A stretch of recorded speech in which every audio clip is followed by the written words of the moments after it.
So welcome to tonight's Workington Town Council meeting, Wednesday the 2nd of February. I just want to again think of all those people affected by COVID and continue to thank the hardworking NHS, key workers, emergency services and the vast number of volunteers that we have for all their hard work keeping us going during this awful time. And one other thing, I don't know if you think it's good news or not, but had a call from the Times and Star who did a poll on Allerdale and the best place to live, and Workington came second. So thank you. So public participation. If we haven't any members of the public, there's nothing to discuss, presumably. Sorry, David's joining us. Sorry to interrupt. All right. Oh, excellent. Good. Yeah, he's just joining us. Brilliant. Okay. Sorry, I'm not sure. Sorry, that was my Alexa joining in. Sorry. Right. Apologies. Do we have any apologies? Well, we did have David, but obviously he's managed to join us now. I think our member of the public is just joining us as well. Oh, that's... Yeah, so the apology is no longer needed.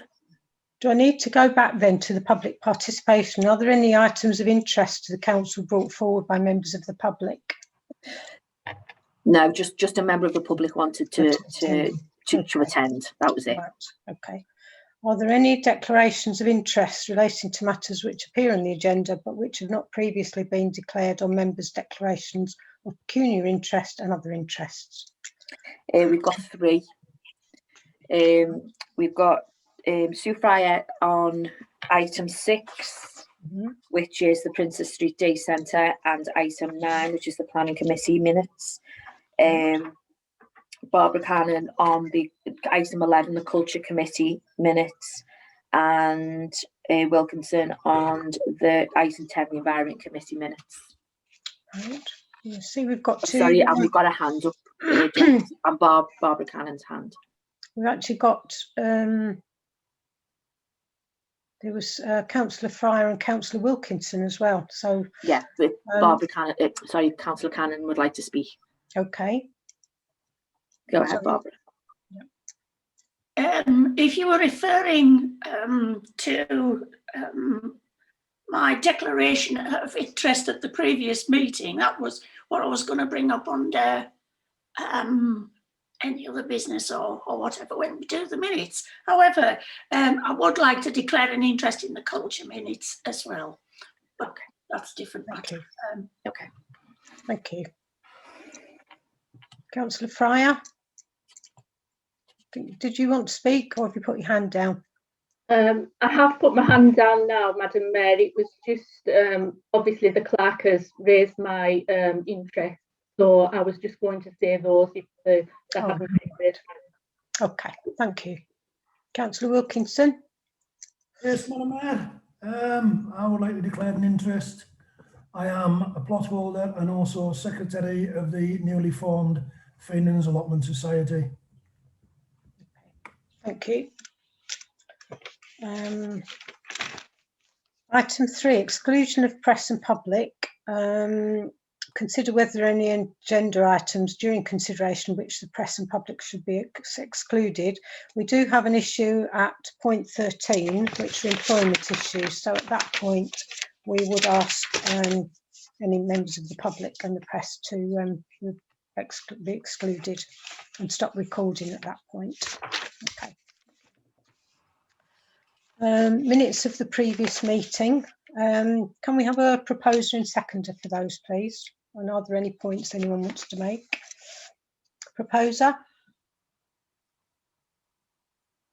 Can't see any hands. Wilkinson. Oh, thank you.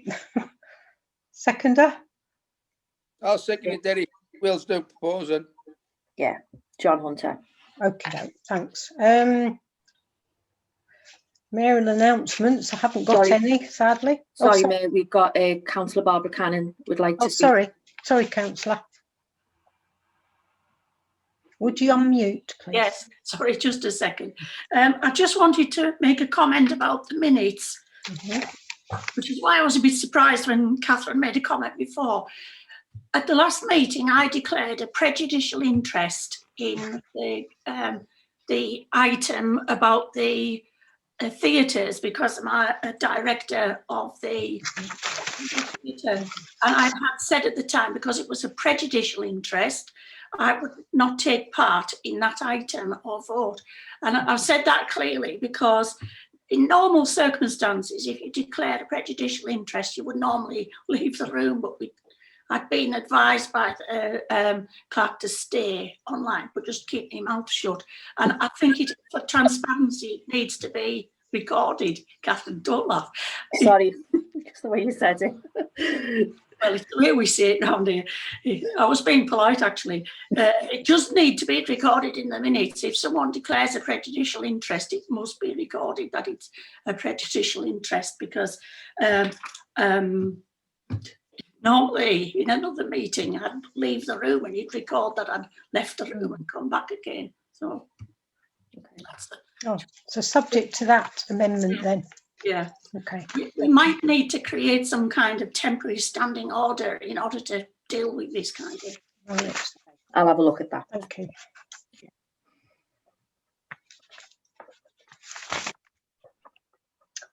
So we can take it that everyone's in agreement with the minutes. Thank you. What's the next one? Next one is Princess Street Daycare Centre. Can I hand over to, not sure who's going to go first, Councillor Scott or Catherine? Do you want me to do it, Paul? Yeah, you can do. It's up to you. It's up to you. Do you want to go first? Okay. The sale of the actual, or the purchase from our point of view of the actual building is going through fine. We've been in regular contact with our solicitors who are dealing with everything. The searches have been put through this week. So as far as that side concerned, it's fine. We've actually had access to the building this week for builders to go in to start giving us quotes. We actually arranged for 4 different builders and 1 turned up, which I suppose is part of the course. So now we're actually looking for, we're going to invite some other builders to come in. 1 couldn't make it and 2 just haven't got back to me, even though we made appointments with them. So that one's going to get back to me. So we'll have that. I've also been in touch with a utilities company, and they're a utilities management company, and they are going to look at the usage, what type of usage, and they're going to give us an idea within the next week of what kind of utility bills we should be looking to get once we move in and get everything up and running and stuff as well. Is there anything else, Paul, that I've forgotten? I don't think so, really. No, I think you've covered it. I mean, the only thing about it was that the one builder that did look was quite positive with regards to getting us in by the end of March. So, I mean, obviously there'll be a bit of investigation work to do on the roof, etc. But it was quite a positive and upbeat discussion because there wasn't a lot of work that needed done, really. Yeah. Sorry, Janet, Councillor Melton's got his hand up. It was just after space builders that we've got in. Are they all local builders? There's nobody outside. No outsiders, all local. Great, thank you. Thank you. And Councillor Heaslip's got his hand up. Sorry. On.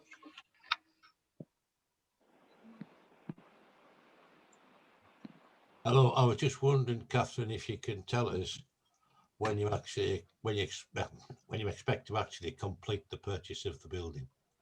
We haven't been given a specific date yet, but I think it's going to be a matter of maybe a month, or maybe not even, maybe 3 weeks to 5 weeks, I think is what we're expecting. Okay, thank you. Okay, Councillor Cannon's got a hand up. Councillor King. Councillor Cannon. Can I just ask about the process? You've said that you've invited for some builders. Have we got a tender specification that we've put out to say what it is that we need doing? We didn't do the tender specification because as the building stands, we don't know exactly what does need doing. That's what we're looking for the builders to actually give us information of, not as in, we need this knocked down, a case of when the roof would need doing, if things need updating. I think we didn't do the tender. We just invited builders in to give us their opinion, really. Yeah, if I can just say, we had a specification of what we looked for. Yeah. However, there were several things that needed to be identified through structural surveys, etc. Things like the roof and that kind of thing, and also the discussion around whether we were putting the solar panel and etc. on the roof. So obviously all of that was discussion whether we would need to strengthen the roof to do that. So that was basically what it was. But we did have a specification with regards to what needed to be delivered. Yeah. Yeah. So if I can just come back on that then, I am concerned that we do this properly, because we're talking about significant capital spend. And if we're doing that, then there needs to be a proper process. With I can understand that you needed to have what did Paul say, a structural assessment of what's needed. But once you've got that assessment, which is a separate bit, you then have to decide what you want to do, and that goes out to tender. And I just have a feeling it sounds a little bit ad hoc rather than a process. Because I can tell you that any number of builders would tell you anything they wanted to do, but it's about what we need, and there's got to be a transparent process as well. Yeah, I'll take that on board. I'll make sure we put something together. I was going to say, can we just circulate the email that has the specification? Yeah, I'll do that.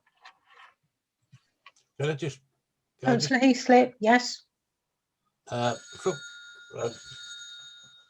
From what you've said, it sounds like you don't need a builder, you need a surveyor. Because if you're asking a builder to do a specification for the work the builder's going to do, then he's effectively writing his own job spec. You probably better go into a professional surveyor at this stage rather than a builder. Just a suggestion. Okay, thank you. I think the builder itself, Mike, actually, I think he works with Tom Short, who's the structural surveyor for this area, and he does a lot of work with him. He's done work with me, Tom, as well. So I think he's worked with him. The general gist of it was, this is what we require. He would then look at that and then bring a structural surveyor in and then provide a report based on that information. Right, fine. Okay. Are there any more questions? If not, we'll move on to the reports from committees. So first of all, it's the finance and general. Sorry. There's an item we've missed. Yeah, there's item 7 on the agenda. Yeah. Oh, I'm sorry. So sorry. I've written on that. So sorry, Councillor Heaslip. That's your area where it's the brief update relating to the transfer of property from Workington Borough Council. I'm really sorry about that. Yeah, I asked Catherine if she would put on the agenda an opportunity for her to give us a report on how far she'd got with Allerdale Borough Council. Because it's not actually, well, I'm interested, it's not my motion anymore. It was a resolution of the council in September that we do this. So I'm just asking on behalf of councillors, can we have a report from Catherine on whether she's been able to get anywhere given the current climate and the current difficulty of having conversation with anybody about anything at the moment? Actually, the timing couldn't be better for this. I got an email at 6:19 tonight from Andrew Seekin to say that we're organising a meeting between Peter Napton, Lisa Smith, myself and someone called Mike from Allerdale Borough Council to actually discuss it, to sit down and discuss it. He also asked, did I want anybody else there from our council? So that's a discussion we need to have, but we're going to organise a meeting and sit down and discuss transfer of assets and basically how we go about it and stuff as well. So yeah, so the timing was perfect. Very good, some progress. That's more than I was expecting. Good. Councillor Scott, you've got your hand up. You're on mute. Sorry, my space bar knocks me mute off. For some reason it didn't. Yeah, it was a question for Mike on with regards to the steering group that we have with regards to the hall. And as part of the transfer of assets, do you feel like I feel that the first discussion with the should be transfer of asset to Workington Town Council? You mean a discussion in the Workington Hall group? Yes. Well, it's obviously it's relevant as I understand the legal position. Workington Hall and the grounds are an unregistered charity, and according to the legislation, unregistered charity with an area of benefit within the area of a parish council should be governed by the parish council and not by the district council. That actually applies to the museum as well, which is interesting. But as for the last 40 years, Allerdale Council's been running them. I don't know. I don't know whether you need to prize it off them. Or No, whether we don't. They've offered it. Thank God for that. We'll get rid of a liability. But what I'm anxious in this process, that we don't end up with Allerdale Council transferring to us all the liabilities that cost money and keeping all the assets that generate money, because that would be a bad deal. It's got to be an equitable deal, not simply, here, have all the stuff we don't want that costs us money, while we keep all the stuff that brings us an income.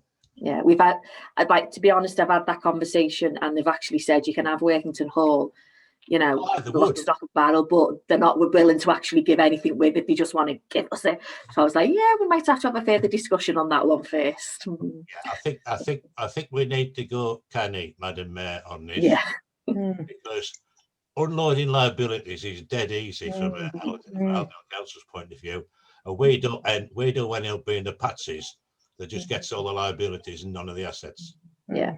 Yeah. So you've got two hands up, Madam Mayor. You've got Councillor Cannon and Councillor Briggs. Councillor Cannon was first, I think. Okay, Councillor Cannon. Oh, well, I think you partly covered it. When I was portfolio holder for property, the hall and its grounds was costing hundreds of thousands of pounds a year, just to keep it watertight as a building. It's also a heritage site in its own right, so that would mean a tremendous liability to us. There is the potential, if it was ever put right, to actually be a money maker. But I actually think it's beyond the ken of this council to be able to do that. Would have been a great thing, but I don't think it's a good idea. Okay. Unless you got something that gave you an income of $500,000 a year to balance it, that would. Any ideas? Welcome. Sorry, was it Councillor Briggs, Ryan Briggs? Yeah. No, Herbert Briggs. Oh, Herbert, sorry. Yeah. No? Oh, did you not want that, Herbert? No. Oh, sorry, I thought you put your hand up. Sorry. Thank you. Reports from committees next. Finance and General Purposes. Thank you, Madam Mayor. I present the minutes of the Finance and General Purpose meeting. The Finance and General Purchase Committee recommend that this council, that the precept be frozen for the years 2021 and that funds used from our underspend. And I present this accounts and motion to the House, please. Okay. Do we have a seconder for that? I'll second it. Thank you. Councillor Heaslip.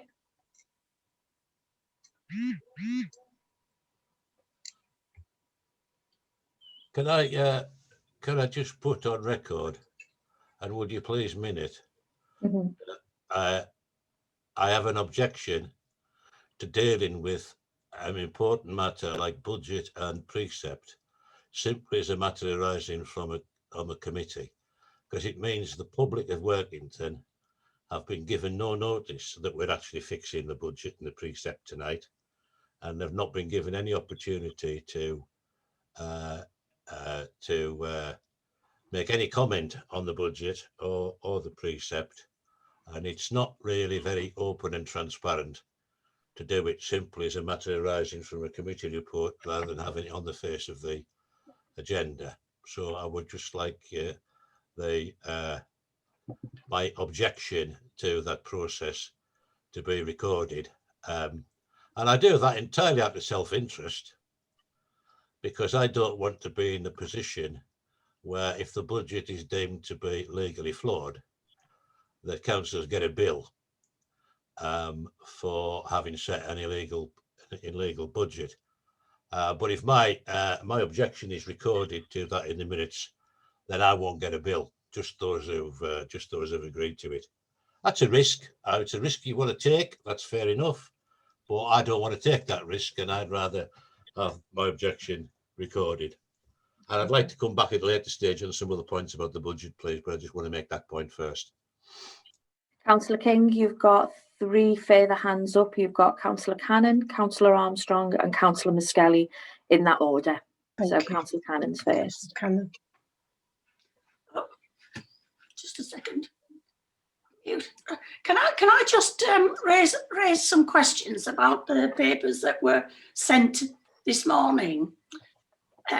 Because I did pick up what had been said, what you've said in the finance meeting, but when I started looking at the budget with the papers we got today, it implied that there was an increase in the budget, because it says if you're looking at the 2021 budget and you get on it, presumably on its first page underneath,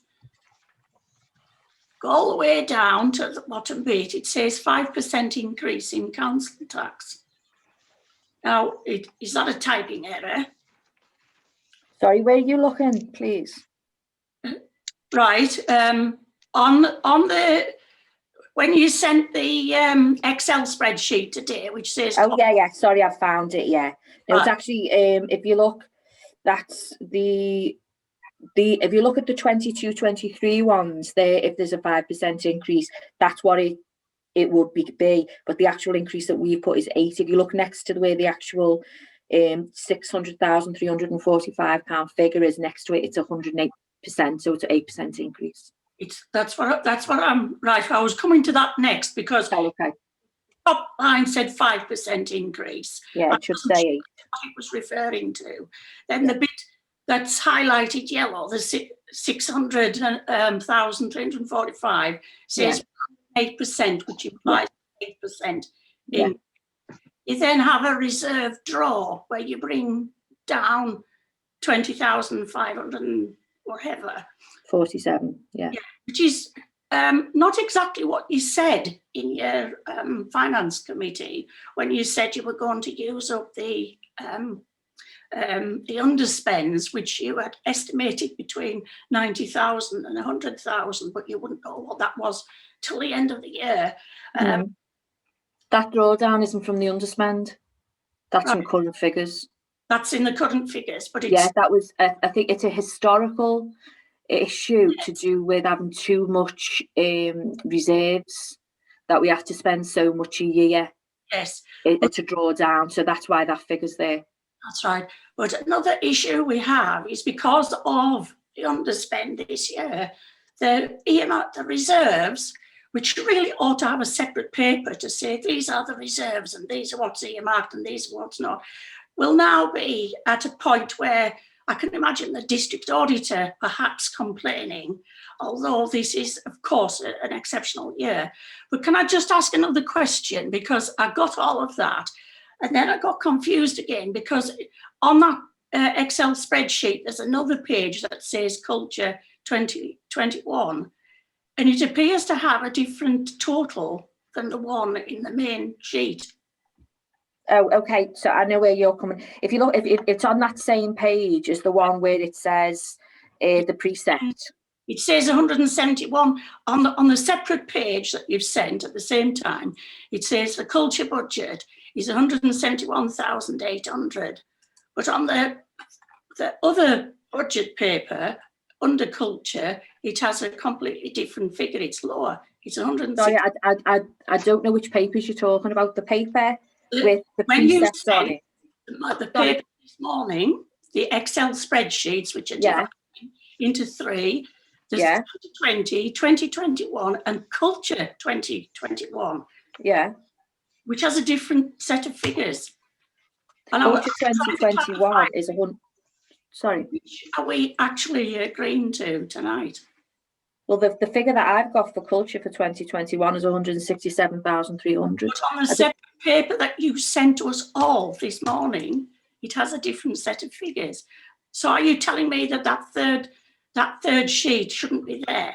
I don't know what sheet you're talking about. I'm really sorry. You sent it. You sent it. I know, but I don't know which one you're referring to. Just let me go back into my emails and then I can have a look. So I sent it to you this morning because I sent you a. Sorry, I'm just having a look today. Full council. There we go. Got it. I might be able to help, Catherine, on the spreadsheet. Okay, Michael. Sent out. There are three. The spreadsheet has three spreadsheets within it. One that's got a tab of 2020, which confused me because I opened that one at first. Then there's a tab which is 2021, which has the figure that you're quoting of what is it? 167,300. Yeah. But then there's another tab of Culture 2021, which adds up to 171,800. Yeah. I think what Councillor Cannon is asking, is that wrong? Should we ignore the tab that says Culture 2021 and just focus on the tab that says 2021 for the budget, which has a culture figure of 167,300? Okay, so just let me get this clear. The emails I sent this morning was a copy of the full budget again, the bank statements with the investments in it, the detailed income and expenditure and the list of payments. So that was the email I sent this morning. Right, the spreadsheet was the budget spreadsheet, and the one I've got that printed off in front of me. And the 171,800 figure that you're coming up with, I can't see it. I'm really sorry. Maybe I'm just being thick. I just can't see that. Sorry, Carol, can you just come in if you can clarify that, please? That was the proposed. That was proposed until we had the budget meeting. That 17. Okay. Proposed, and then we've up and down. We changed it. I got it here, and I know exactly what Barbara's coming from. Oh, okay. 171,800, but then we took some things. That was the proposed budget. Right. Then we've had a discussion and we changed several figures. So that's the old figure then? That's the old figure. And then we came up with sorry, no, I'm dealing with the one that I sent you this morning, and that's the one I've got here. Well, it's 167,300. Yeah, but to be clear, what you sent us this morning did include this separate figure. That's what Michael has also been trying to clarify. I've opened it. I decided to discard everything else just so we were straight. And you have sent an extra tab with that finance paper with the culture, and I could see the figures that have gone up and down. But hold on a second. We have to be really careful when we're setting a budget that everybody understands what it is we're setting. Oh, sorry. Do you know what? I've just realised what you're referring to. The actual spreadsheet. Yeah, I'm so sorry, Barbara. I've just realised what you're referring to. The tabs on the bottom. Yeah, that's exactly right. It was the proposed budget, but the one that I sent that was open was the one that I meant. I'm so sorry. I couldn't get what you meant when you were saying that at all. But yeah, I get it now. But this is the one that was open. This one is the one that we're referring to. So can I also make another point about the overall budget? This is a revenue budget. We always do that. But I actually think because we're purchasing capital.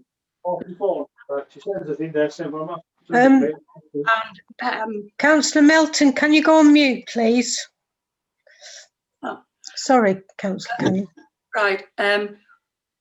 It is often custom and practice to have a revenue and a capital budget. We haven't got a capital budget, and I'm not quite sure how we're treating this because we did agree to buy Princess Street, for example, and that's definitely capital, and all the works that will take place will be capital. And we had agreed it would come out of some underspends, right?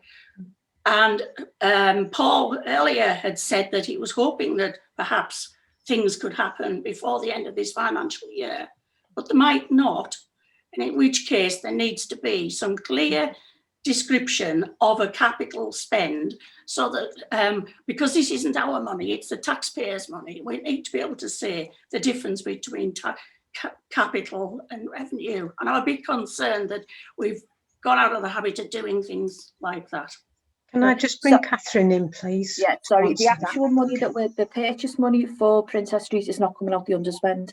Sorry, just so we can clarify that. It's coming out of a different budget line.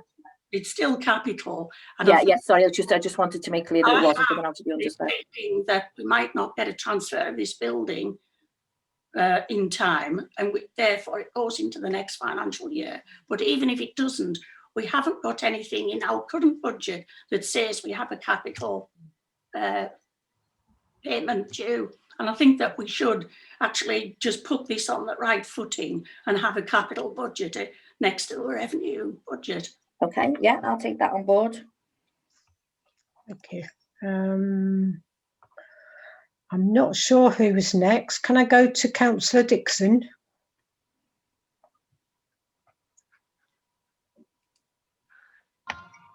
I wasn't actually next, but I just want to concur with Councillor Heaslip and say that I want to be on record that I'm not fully on board with this budget. I'm not big on budgets, but I haven't getting the papers this morning. I haven't had time to get my head around them fully, and I just don't feel that I can agree. Can I ask, please, would Catherine or Councillor Scott actually go through the budget? Or Yeah, I'm happy to go through. The actual papers were sent the other day. The papers I sent this morning were additional, not additional as in different, just additional, because I know sometimes like the reason that I actually sent an invite out again this afternoon, that people get them all mixed up. But yet the budget was sent out a couple of days ago. Sorry, Beth, it was. I'll go through it quite happily if you want me to. Can I ask, has everyone got a copy of that with them, so that if Catherine goes through it, you're following the same things? Yeah. Okay, so does anybody want to ask more questions before I go through it? Because I know Councillor Miskelly and Councillor Fry have got their hands up as well. Right. Is everyone okay with Catherine going through that then to start with? Okay, so the FG&P budget, we went through each item and we looked at what we'd spent, what we're likely to spend.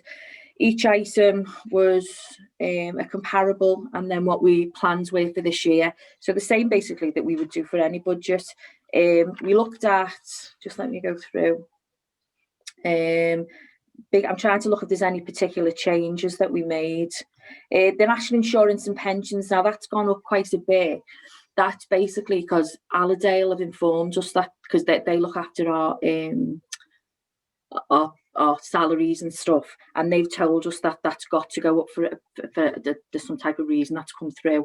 We're still trying to find out why it's jumped the amount that it has, but apparently it's a legal thing that we've got to just get on with. So we're all right with that.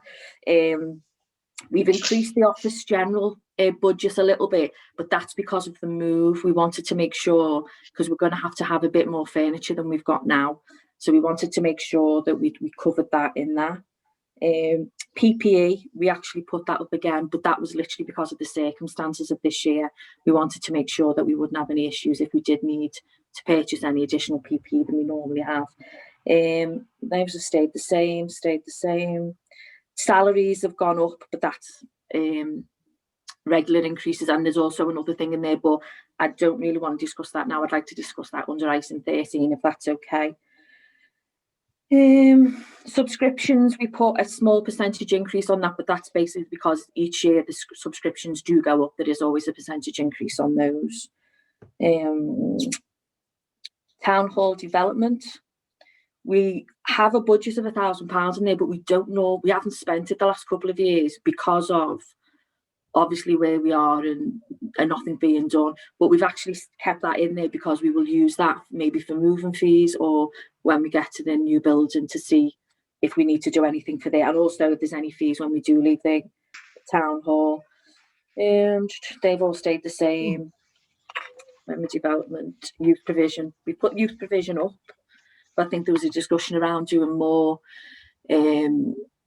needs that there's going to be for youth provision in the next year or so, because obviously with the situation as it is, there's going to be a lot more.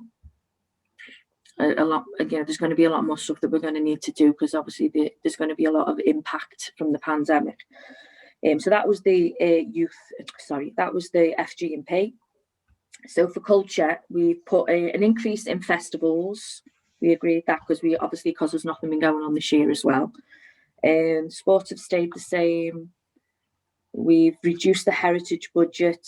We kept Christmas lights. We put up slightly, but again, that was to do with increasing prices as we're going to see them for next year. Christmas festivals the same. We've reduced the remembrance a little bit. We haven't put anything in the twinning because nothing's happened, and there's actually a reserve budget for the twinning. The twinning budget line, so we didn't think we would need any more sort of additional funds this year for that. We've increased the promotion and advertising, but that's basically to go with an increase in events and stuff that we're hoping to do this year. Everything else, we've reduced the theatres money a little bit. We've stayed everything else the same. Culture groups we've reduced right down, and the technology tournament stayed the same because that doesn't really cost an awful lot, so we've kept that the same. Environment, we've increased the Workington and Bloom budget a bit more because obviously the rise in costs and stuff this year, we're going to see a massive rise because of the pandemic and costs for stuff. Play area equipment, that's been agreed between the council, well, between the committee, that it's an issue that we'd like to look at this year as a council to increase the budgets and the availability of play areas, specifically for disabled children. There's actually one piece of equipment going in very soon into the Harrington play area, but that's something we did want to look at, and increasing the play areas in the area. So Workington Nature and Partnership stayed the same. The allotment money we've increased a little bit, just basically costing, but we've reduced the allotment developments. Back lane improvements we've kept the same. Play parks and areas we've reduced that. We think we turned those budgets around. Footway lighting we've increased a little bit. Public seating we've reduced because we haven't actually done a lot this year with public seating as well. And bus shelters has stayed the same. And that's basically it. That's each item line as we go through. So then the figure comes out a total of 657,842, which obviously then we have to take into account the rents that we receive from the allotments, the dividends we've received from our investments. We are planning to, actually we've already started looking at grant applications for next year as other income, and the water from the allotments. So this then brings us down to a total of 637,297. So then we draw down some of our reserve, a percentage of our reserve, which leaves us with the actual precept figure of 600,345. Okay. Oh, and we've been given the figure from Allerdale, the council tax base, which is 676935, which is the other little bit that's highlighted in yellow, and that is from the figures that we get from Allerdale. We put that in there, and that tells us what their figures are for Council Band D. Right, I'm sorry, Catherine, have you any idea what order people's hands went up? Councillor Miskelly's been there for a while, actually. Yeah, he's next, I think. Councillor Miskelly. Hello, Madam Mayor. Good evening to you. I'd just like to ask, and if for it to be minuted, an objection, not to waste time for this meeting, because I don't want Paul to miss his football. Exactly the same as Mike Eastlipp did, and please minute it. Thank you. Thank you. Councillor Farrer. I've lost you. Okay, I hope you can hear me. Sorry, Yes. I'm having technical difficulties this evening. I just wanted to check. Earlier on, you said about the national insurance and pension increase. Yeah. Is that due to an actuarial valuation? That's the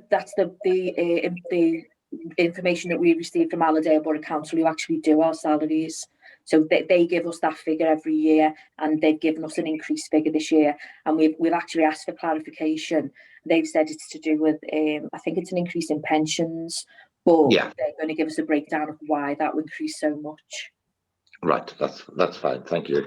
Thank you. Sorry, Councillor Fry has got a hand up as well. Okay. Thank you, Madam Mayor. Just going back to Councillor Heaslip and what Councillor Miss Kelly has just said, I concur with that as well, and I would like my name recorded in the minutes, please. Thank you. Thank you. Councillor Heaslip. Is that a legacy hand or is it a new one?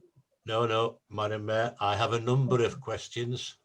Okay. As you might expect, I'll go through them one at a time, if I may, by reference to the budget paper. Right at the top, we've got a proposed reduction in accommodation costs from 16,500 to 10,000. And we've got a town hall development budget of 1,000. But actually, we're going to spend 50,000, we have decided, on acquiring, if you like, a new town hall. But that's not in the budget. And not when you look at the latest current budget report to the 31st of December, that's not in the revised budget for the current year. So that £50,000 is not in the 2020-21 budget, and it's not proposed to be in the 21-22 budget, but it needs to be in one of them. Otherwise, we've got a commitment of spending £50,000 either this year or next, but it's not actually in either budget, in the budget for either year. I would suggest actually that your town hall development budget, as it's probably too late to amend this year's budget, and the cost might well occur in next year, and okay, if it's anticipated, fair enough. But I would suggest that in order to reflect what's actually already been agreed by council, that the town hall development budget needs to be not 1,000 but 50,000, which will have an impact on the total spend. It has to be in either this year's budget or next year's budget. It can't be neither of them. Can I just interrupt you and call Catherine in? She's got her hand up. Yeah, we're not taking it out of this particular budget. We're taking it out of the reserve, the earmarked reserves for the actual park. That's where we agreed that we would take it from. Yeah, it's not going to be. It doesn't come into this particular budget. Can I point out that if you're spending money, it has to appear in the budget, even if it's coming out of reserves, like you've got a transfer of £20,000 roughly from reserve into the revenue budget, then anything you spend needs to be recorded in the revenue budget. So even if you're taking it out of reserves, it's still spend, it's still planned spend, and needs to be in the budget. The fact that it's been funded out of reserve is a below the line item. You need to record it in the budget. So if you're going to be doing that, if you're going to be spending £50,000, the budget figure for the year we're approaching needs to be, the total needs to be not 657,000, which you've got in there, but another, if you're turning £1,000 into £50,000, another £49,000 on top of that. because Can I just ask the question, or can I come in? it has to be Can I recorded come back somewhere. to Councillor Cannon, because she was saying about having the capital budget. So, and I thought Catherine was going to do that. So if we had a separate capital budget, it would go into there, wouldn't it? But if you're going to do that, you can't do your budget tonight because it's not there. Right. You can Okay. only approve, if we haven't got a capital budget, Mm. then everything has to go through as revenue until you put a capital budget in place. And you can't do that if you're doing your budget tonight. You can't do that. You can't actually set up a capital budget in the middle of a meeting. So anything in local government law, I don't know whether Lindsay Tomlinson's in this or not, but anything in local government law, as Catherine Nicholas, Aldale Council would tell you, all spending is current revenue spending, unless the responsible financial officer designates it as a capital budget and puts it into capital spend. But the only point of doing that is if you're actually going to, say, borrow the money and spread it over a number of years. If the money is going to be spent in a single year, then it's revenue spending. It might be on capital, but it's still classed for town council budget purposes as revenue spending. So if you're going to spend £50,000 on the town hall, it needs to be in the budget. It can't be in the capital budget because there isn't one. It can only go in the revenue budget. It can only go in the budget that's in front of us at the moment, which means I suggest the £1,000 needs to be increased to £49,000. And therefore, you need to add another 49,000 on top of the however much it is, the 657,000 that you've got showing as your total expenditure, because we know we're going to spend another £49,000 on top of that. So if that comes out of revenue, if that comes out of the reserves, does that how does that show then? Because it isn't income. When But if you we go need to show it as something to offset the cost. If you go down to your follow the spreadsheet down to on mine, it's line 18. Oh, it says reserve draw. Yeah. Yeah, I've already put that in. Yeah. It's in yellow. You've got a reserve draw of 20,547. You're actually adding another £49,000 to your reserve draw, and that balances your budget because you have to balance your budget. Right. So if you put in more on the expenditure side, you have to put more on the income side, and drawing money into the revenue budget from a reserve accounts for the purposes of putting the budget together as income. As you've correctly shown, reserve draw of 20,000, you need to put another £49,000 into there as well, and that ends up balancing the budget. Yeah, put that in. Okay, thank you. That was my first point. Right. My second point was that the spreadsheet shows in yellow 600,000 and £345 as the precept. And that's the paper we've got in front of us. So are you proposing tonight that we fix the precept at £600,345? Because that's what we've got in front of us. Now, Paul, I'll hand that over to you. Whatever it is. That's what's there in yellow on the Yeah, on I know. the papers that we've been sent. It was Paul. Do you want to come in on that? Don't know where he is. Oh, he's there. Yeah, he's there, right there. Well, as he's not here, the committee decided that was. No, I understand what you're going to say now, Michael, as well. That was the figure that we counted as the precept, but that they would actually include just under 45,000 from the underspend to use as to ensure that it didn't have to go up, that it would be frozen for this year. So are you saying, if I understand you correctly, Catherine, you said the figure in yellow at 600,345. I know what you're going to say now. F&GP is replacing that with 555,875. Yeah. Right.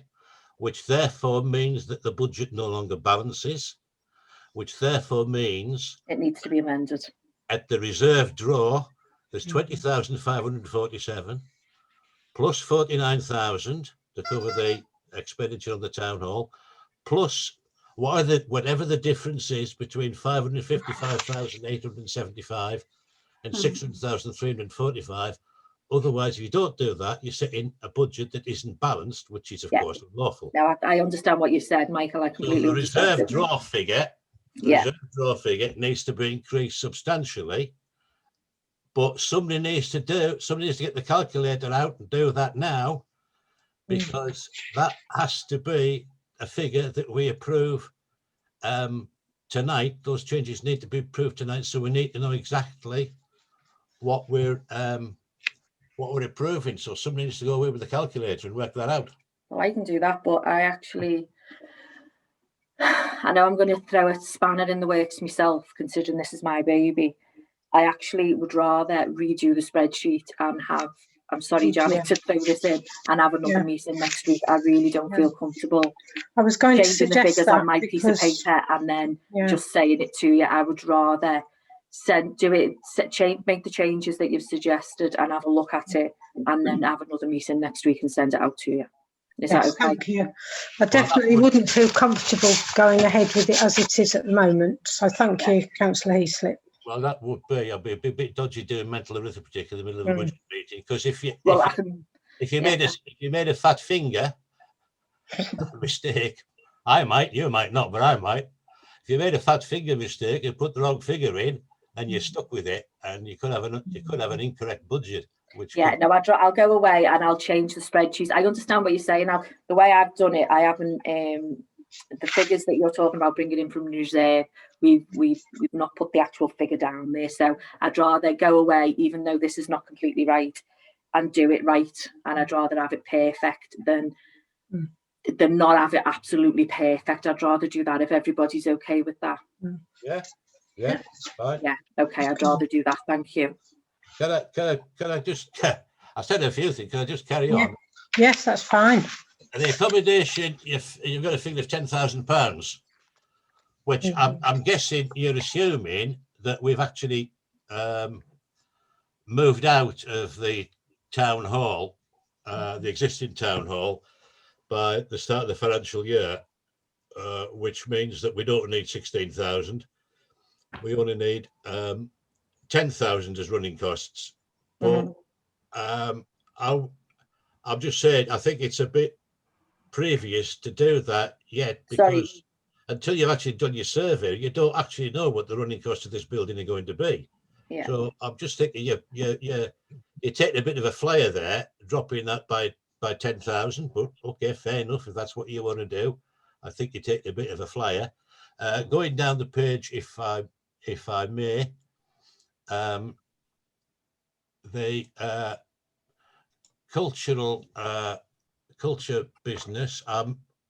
You wouldn't be surprised. I'm very, very disappointed that F&GP, but it's their proposed budget, are reducing the budget for theatres and for cultural groups, when we know, because we've discussed this, that all over the country, theatres and cultural groups are really suffering in this pandemic, and to actually pick them out for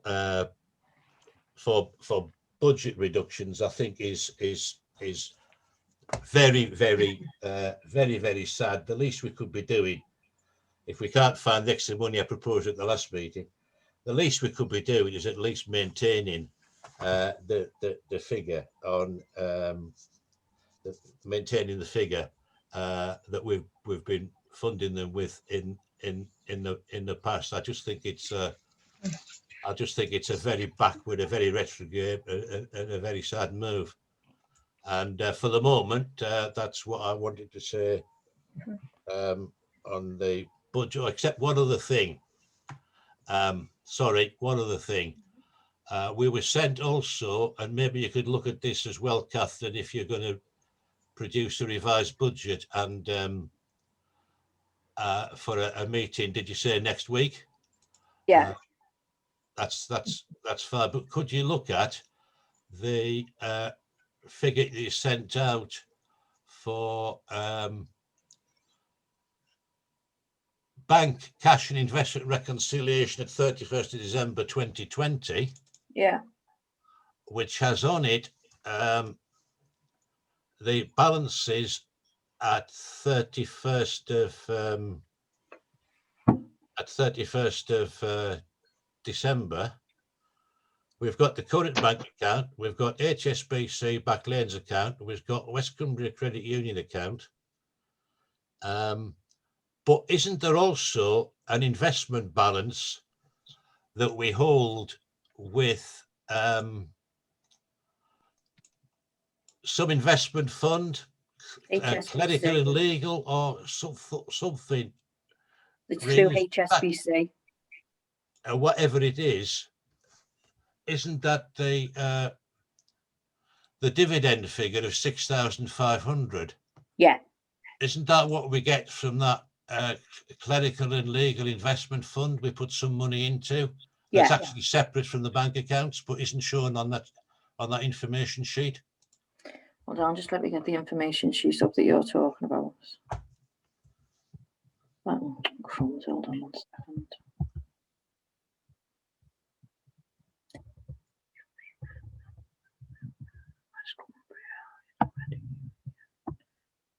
Oh, sorry, I've just come out of it again myself right there.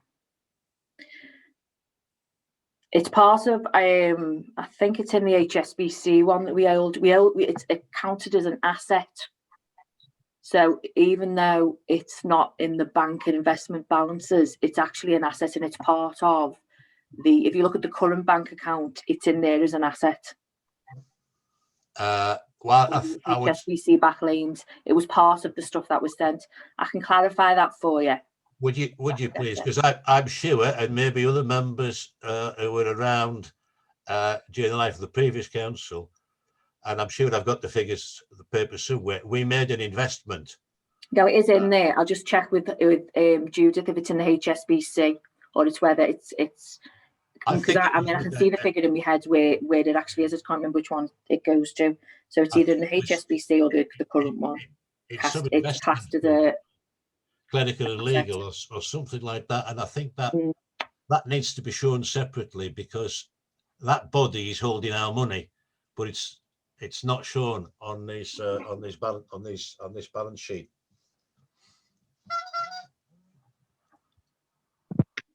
Thank you. Is that everything? That's all for now, Madam Mayor. Thank you. Okay, thank you. Councillor Melton's next. Yeah. Hello, I would just like to reiterate what Councillor Ainslie said and have my minutes recorded, please, for the same item.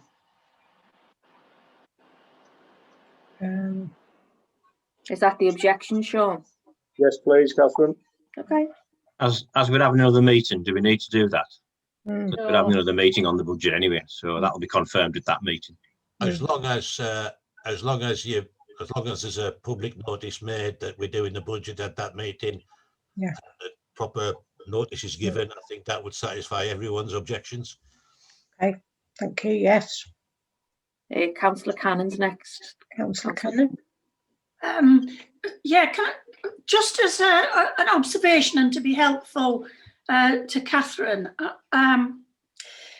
my key slip's gone through quite a bit that I might have said, but I'm thinking that when you present the proper budget for next week, whenever it is, that you should have a capital budget scheme. It strikes me it's not just what we're planning to do with that building. There are other things that I consider to be capital schemes, like the play area, the place that I think I saw a figure for the new piece of equipment in Harrington. It feels more like a capital scheme, and in it, I think it would be useful to have a capital budget every year where we look at the entire budget and say, are we intending to make those capital projects, and then so that for example, in the culture budget, the culture budget will have its revenue proposals, but if there's anything that's capital, which is likely to be the Christmas lights, for example, that's the capital scheme for that there. And the other thing that I think would be helpful with these is if you actually put annonation in, so that if there's an explanation about something, you put a 1 or a 2 or something next to an item, and then you look down and you can find the explanation. And it does save a lot of time to be able to look at a set of budgets and be able to just find out why you came to that decision. But also, Catherine, if you are going to produce a new set of budgets for next week, it would be useful exercise to go back to the current budget and to amend that as well, because when we agreed to spend the money for the park, that would have to ultimately is a fireman from an existing budget. So I think we need to actually describe it in the current year budgets, because that is the decision that the council took. And I just think that will make everything far more transparent for the public, and it's good practice. Okay, thank you. Thank you. Councillor Miss Kelly. Thank you, Madam Mayor. Obliged as usual. I would just like it to be minuted, please, the following. Workington is a proud, diverse and cultural town. We're all proud of it. I would like it minuted that I am distressed, upset and annoyed that at this time the budget for the theatres has been reduced. It's, in my opinion, ridiculous. Thank you. Would Councillor Armstrong like to come in on that or not? It's just, thank you, Madam Mayor. The theatres hasn't been reduced. We knocked the cultural groups down just solely because the community grants that haven't been spent can be used, because it's Wadhams and Weas and the Carnegie Singers, the cultural groups. But the money for them, they could do a community grant. That was all. Thank you. And we'll look favourably on any application. Thank you. Are Councillor Heaslip or Councillor Melton wanting to come in? Oh, sorry, just seen Councillor Rollo. Yeah, just on that, what Billy was saying, and then obviously what Carol's just commented. Without this information, it's difficult for us to understand where you're going with the budget, because obviously theatres here, it's definitely got, you know, a massive difference, and obviously cultural groups is a separate line. So I think, like Barbara says, without any notes, yeah, it's just difficult to understand exactly what's what. I think you're absolutely right. So thank you for that, and we'll make sure that those notes are there, because it's really important that everyone understands what's in the budget. Sorry, did Councillor? Oh, sorry, Councillor Farah. Oh, hello again, Madam Mayor. I just wanted to check. I think the proposal from FNGP was they were going to freeze the Band D rate. Now, considering the tax base has increased from 6,720 to 6,938, if you're freezing precept, that would be a decrease in the charge. Is that correct? Yeah, can we pick this up in the next meeting with regards to the budget once we get the finalised budget? Is that a point that might affect the next budget, Councillor Farah? Well, the thing is, if you're saying you're going to freeze the precept, then because the tax base is increased, the charge per property will be lower. If you're planning to freeze the actual charge on individual property, then in effect, you don't need to transfer, what was it, 45,000? That would be the correct amount to take from reserves or the underspend. Can I come in on this particular point? Yes, please. I think from what I remember, and I've got my Allerdale Council minutes. I've got my Allerdale Council papers from last week, because it's Allerdale Council that fixes the council tax base. And in fact, the council tax base for Workington as fixed by Allerdale Council. Wait till I find a bit of paper because we did it last week. He says declaring interest as an Allerdale councillor. The council tax base is neither the figure that appears on your papers, nor the figure that David's referring to, which was carried forward from the previous year.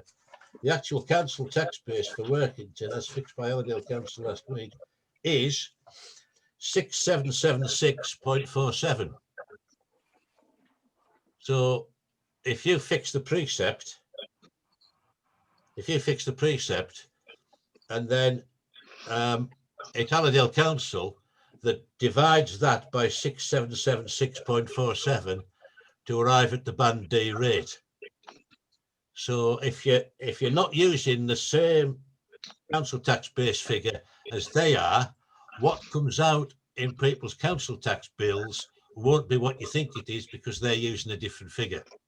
So I would just suggest to Catherine that she checks the council tax base figure with Allerdale Council next week. Sorry, can I bring her in here? This is the figure that Allerdale Council have given to us. They haven't given us any updated figures. So the figure that I've used on our budget is the figure that I've got directly from Allerdale Council. Can I suggest to move on past this? Apparently for the figure that they actually adopted last week and maybe haven't They told haven't let us know. Can I suggest go back and check with it, because it's important if we do the budget, we've actually got the right figures in front of us. Can I suggest that we move past this and then agree a meeting date in 7 days' time where we can sit down and readdress the budget and make sure all the correct information is present?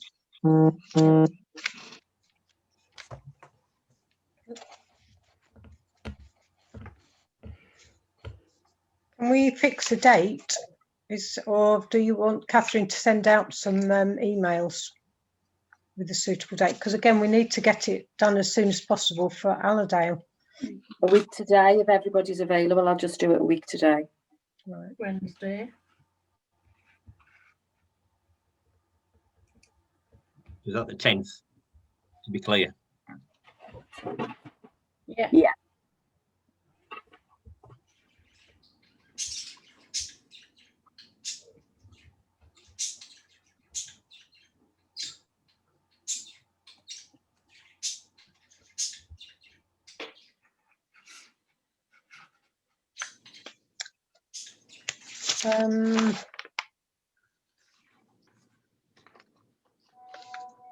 So I'm not sure. I'm sorry. I'm going to have to. Councillor Rollo. Yeah, just to say, do we not have to give the public 7 days notice? It's not 7 days, it's 5 days. Okay. Working days. Working days. Councillor King, Councillor Miskelly's got his hand up as well. Councillor Miskelly. Thank you, Madam Mayor. Not to be antagonistic, as everyone knows I'm not. It's in black and white. The theatre budget has been reduced. Thank you. Did you want to comment, Councillor Armstrong? Just can we move on now and do planning, and then we'll discuss all this at the next. But if you've got 5 working days, should we not meet on Thursday? It's working days includes a Saturday, Carol. Does it? Yeah. That's okay, then that's fine. Right. Go on to planning committee. To receive the minutes. Can we have a proposer and seconder, please? I'd like to present the minutes of the Working Town Council Planning Committee meeting for. I'll second it. All right, fair enough. Any questions? Sorry, who seconded Jed? It's okay. Okay, we'll accept the minutes. Environment Committee, Councillor Harrington. I stand to take questions on the minutes.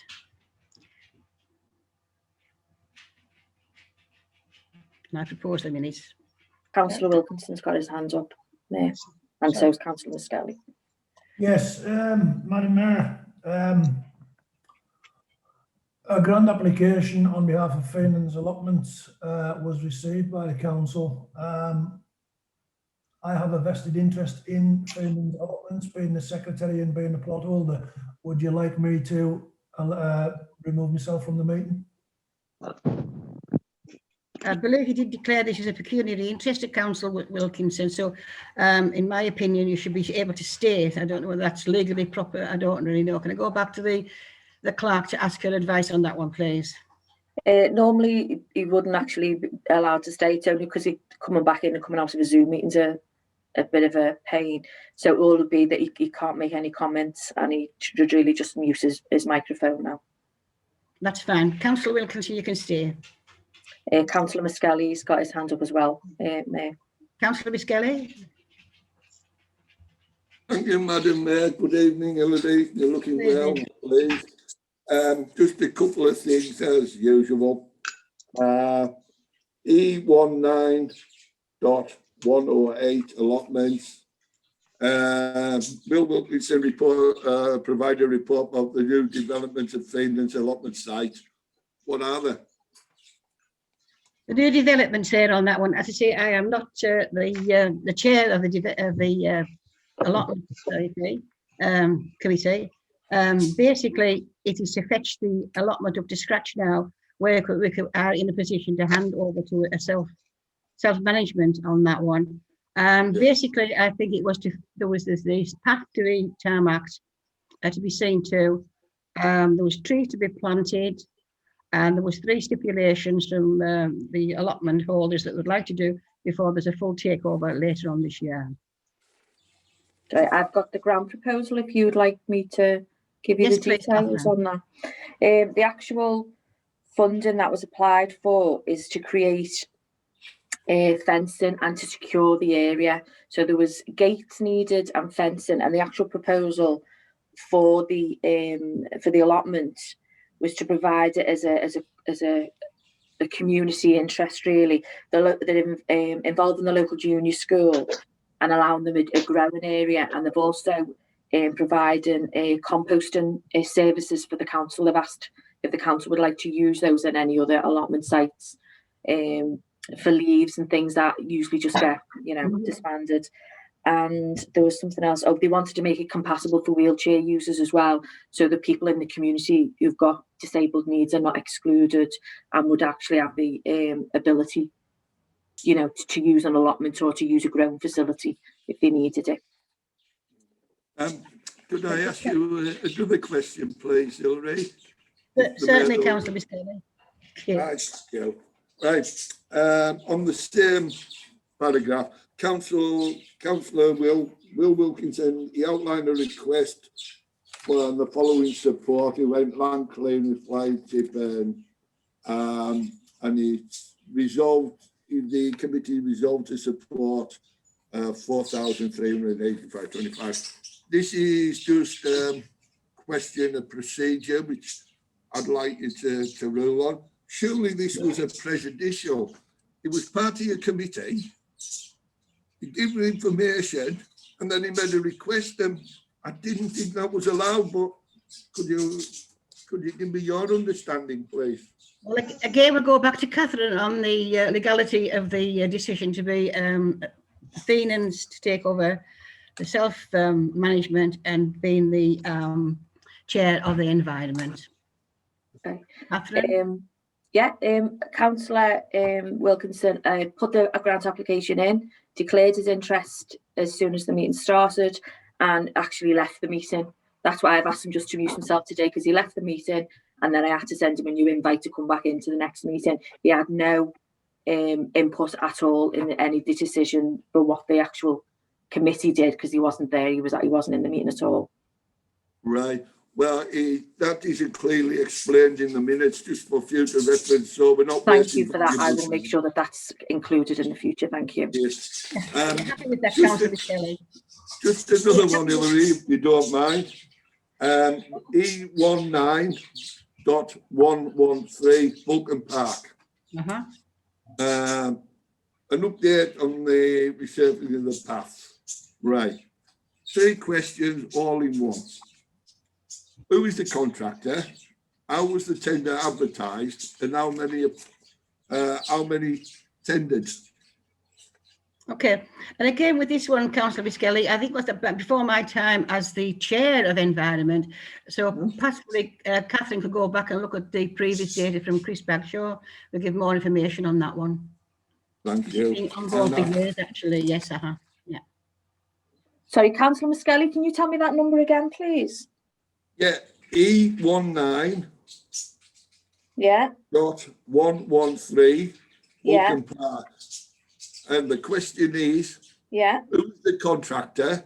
Yeah. How was the tender advertised? Yeah. How many tendered for it? Okay. Could you do that for E19110 as well, the Nightingale Garden? Just a moment, we're dealing with Councillor Skelly. I'll come back to you in a moment, Councillor Heasley. Thank you.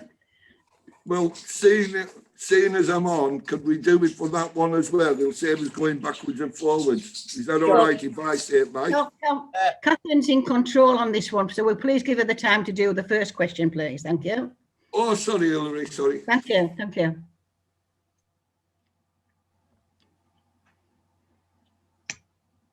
Yeah, do you want me? I can find that out for you and get back to you. Otherwise, I'm going to have to be. It's going to be a while I go back and have a look at stuff. So, what do you want me to come back to you in the middle? What's most convenient for you, Catherine? Yeah. Otherwise, I'll have to come out the meeting and go and have a look at stuff. So I'll have a look and come back to you.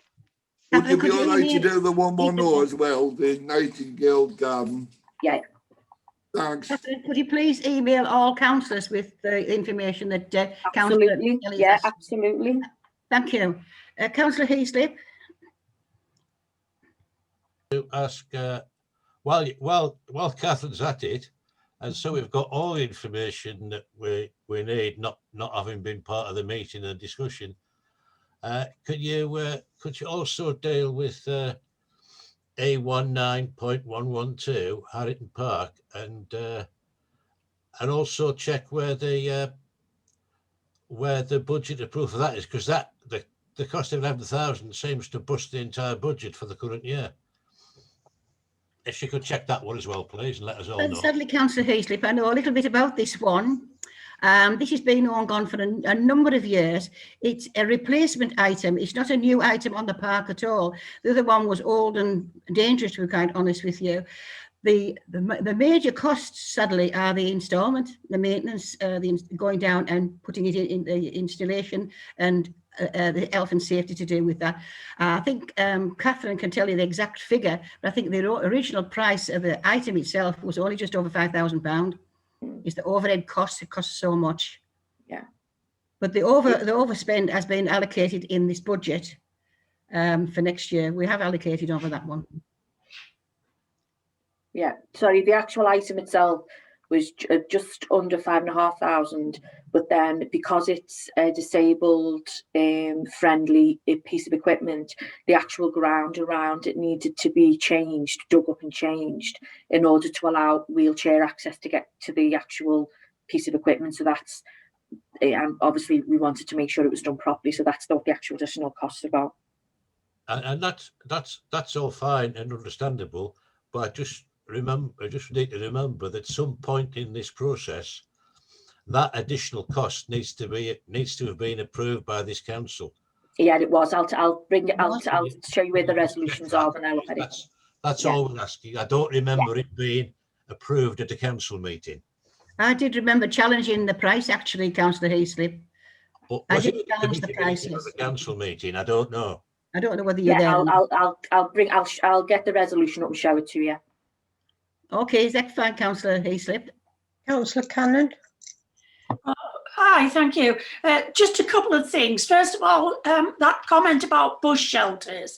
There was a meeting, Hilary, that you chaired in June 2019, where you agreed to replace the bush shelter that used to be outside Saltbeck Cemetery, and we put, I think, £3,000 aside for it. What's happening with that?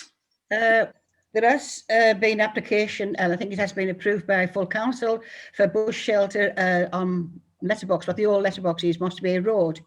And we considered that since the one on Moss Bay Road was more open to the elements it was more kind to go first and let the one at Salterbeck, because there is a shelter there anyhow to do, and we are proposing to do within the budget there on that one bush shelter a year. Oh, I think you've misunderstood me. Oh, sorry if I have. We agreed, and it was minuted, and it went through council on the budget in 2019, probably the first meeting you chaired, to replace the bush shelter at Salterbeck Cemetery. The one you're talking about is another bush shelter that was talked about later.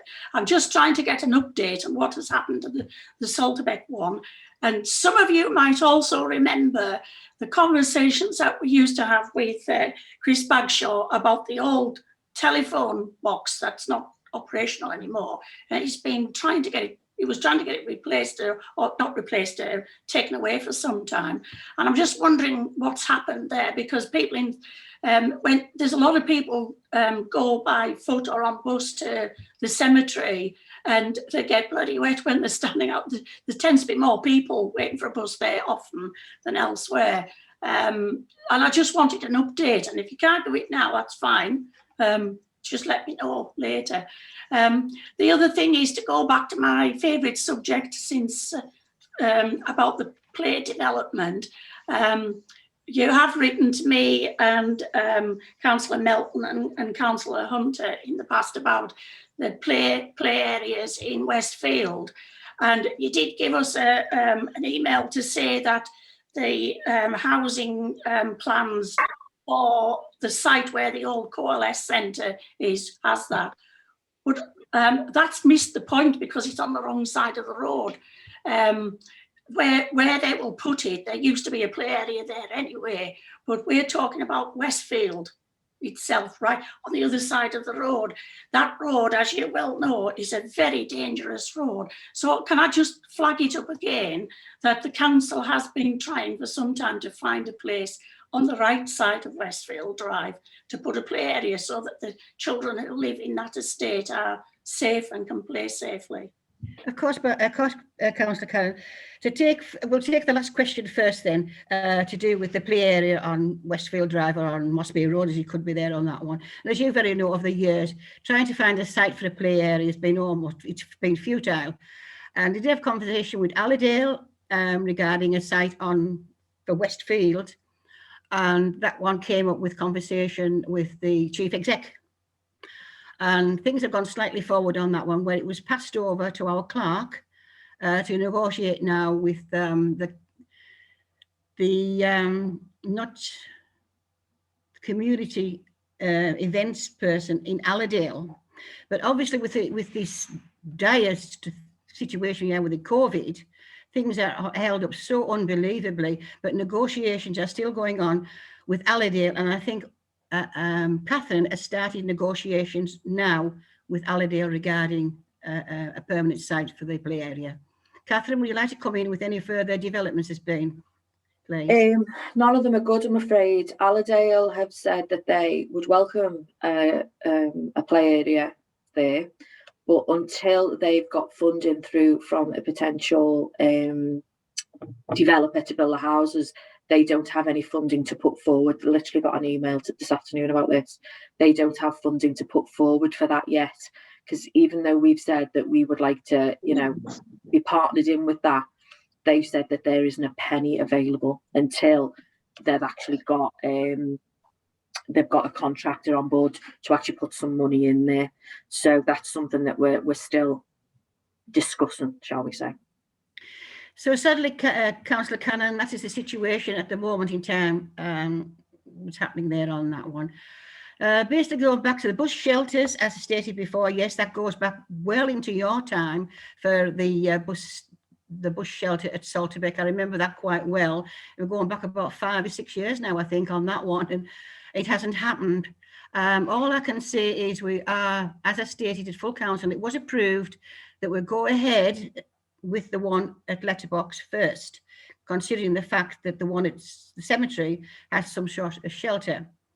So that's basically all I can tell you on that one. And regarding the telephone boxes there on that one, they were really to be bought for defibrillators by firms to be off. It would be then the GPO that owned them, and our Workington Town Council has had no conversation whatsoever with that for a number of years, because it seems to have gone by the way. That's the defibrillator situation. That's as far as my knowledge can take me, Councillor Cannon, with what you've asked. Thank you. Councillor Rollo? Thank you, Madam Mayor. Can I just clarify that the Salterbeck bus shelter, we were given a grant from Allerdale Borough Council to put that bus shelter up. So I'm a little bit angry that it's not being put up and it's being put behind when it's already been paid for.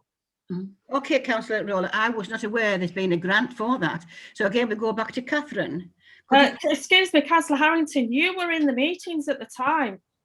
You were on the Environment Committee when that grant came through. I'm going back now, Councillor Rollo. I'm not going to go into student. It was less than 2 years ago. I'll be the chair. We'll look into that, and I'll go across to Catherine again, if you don't mind, Lady Mayor, on that one. Could you please look into this one and see the timing and the amount of money that was funded for this bus shelter, and if it is still there in the pot to be identified? I agree with you, Councillor Rollo. It should be spent immediately. Yeah, definitely. I honestly do agree with you on what you've just said. I'd either forgotten about it, I hadn't been told about it, I don't really know. Right. As I say, it's been quite a tremendous 2 year for everyone, whether it's to do with politics or to do with the COVID. It has been a really, really hard year for everyone, and we should be a lot easier with each other in trying to get things done. Yeah, Right. I think therefore there goes the example that I think we do need to keep an eye on these budgets. Yes. And other committees as well. As I said before there, Councillor Rollo, if that money can be identified, we will start. Was the planning permission granted for this to happen as well? Can you remember?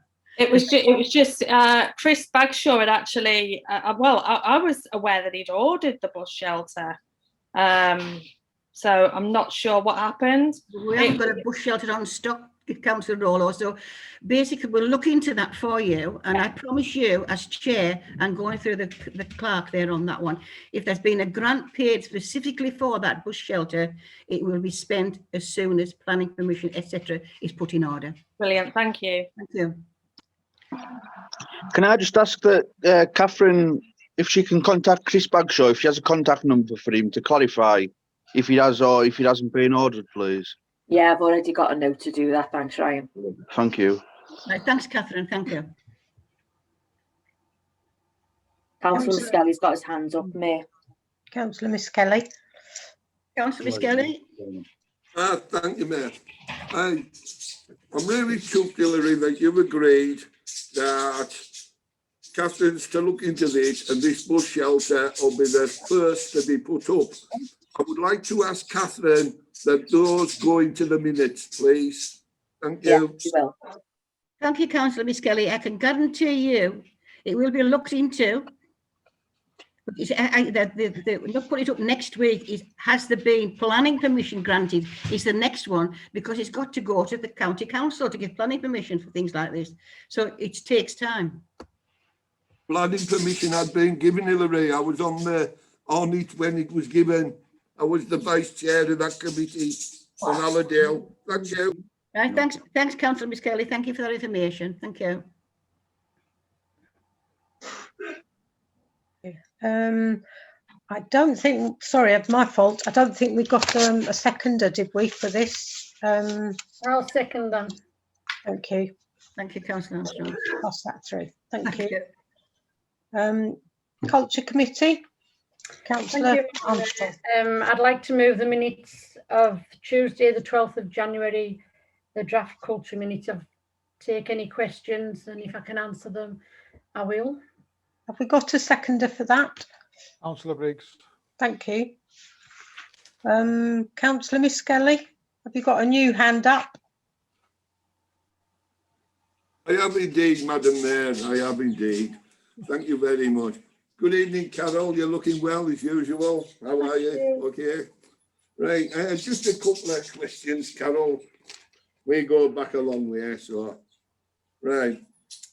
I'm rather surprised at me having to say this really, because there's 10 on your committee. There's 7 inexperienced, being on under 2 years, but 3 experienced ones. Yourself. Can you give us your question, please, councillor? Yeah, well, I'll go through. There's 3 experienced on, 1 of them in, well, your old held position. So on C19.93, about the town assembly, and you made 2 resolutions to resolve twice to proceed with planning events in line with COVID-19 guidance and to provisionally move a closed community centre. Yes. However, it was suggested but not confirmed that this should be restricted to councillors and staff. Correct? That just depends on how I'd like to point something out which you should have realised. I'm sorry, you should have. A town assembly is a public meeting. Yes, and if we can do it, if you read it properly, we've got a plan A and a plan B. Plan A is if things go to plan and we can hold a public meeting with the people's safety being paramount, we shall do that. But if not, Carol, what? I'm going what it says, and I'll read it. The town assembly is on the 26th of April 2021. The committee discussed the potential for format and how the meeting can be held safely under current COVID-19 restrictions. Depending on the guidance, it was suggested that the meeting could be restricted to councillors and staff. The public could watch and participate. That's not possible. It's not a council meeting. It's a public meeting that the councillors can attend. I'm sure we're making if we can do it, we would have to do it by Zoom. It depends on what happens with this lockdown and that. That's not the point, Carol. What do you want to do? Cancel the assembly? No, what I'm telling you is this. It's not a council meeting. It's a townsfolk's meeting which councillors attend. It's just the wording's wrong. Well, the wording shouldn't be wrong because we've not been on the committees. We go by the wording. Right. Would you like the second one? Yeah. I haven't got the paperwork because it's just... You not got the paper, your own minutes, no? No, my computer's, my thing's down, and Aladale's too busy to be coming to fix a printer, sorry. All right. Well, you should have said it. Thank you, councillor. I haven't finished. Right. Madam Mayor. Would you like me to come back or? No, carry on. You can finish that. Right. Also, with the terms of reference, I'm surprised this come before the committee because the mayor making and the town assembly under terms of reference should go before the finance and general purposes committee. Just a little point, but you know, it's little acorns and all that.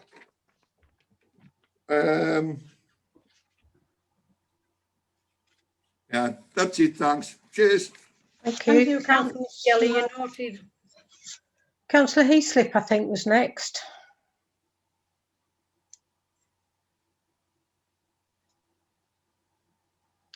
Councillor Cannon, if I may, because I'm sure she put her hand up before I did. Oh, I'm sorry, didn't see.